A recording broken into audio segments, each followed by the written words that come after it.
Dito guys, tingnan natin kung paano nakuha ni Idol yung 5 card na limited skin.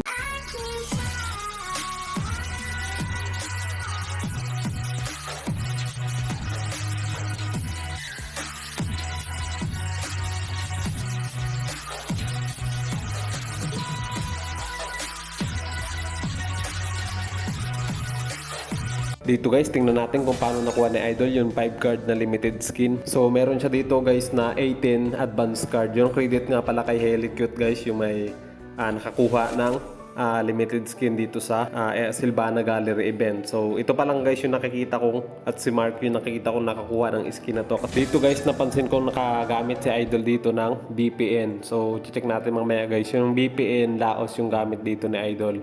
So hindi ko alam guys kung para saan yung purpose ng paggamit niya ng VPN. Nakuha niya nga dito guys yung skin ni Fanny. Yun, napansin ko rin na napakarami nagre-reklamo sa event na to kasi sabi nila scam daw, hindi nakuha yung card nung kay Melissa at nung kay Rafaela. Gaya nung sa akin guys, hindi ko pa rin nakukuha yung limited skin ni Rafaela at ni Melissa dito sa event na to.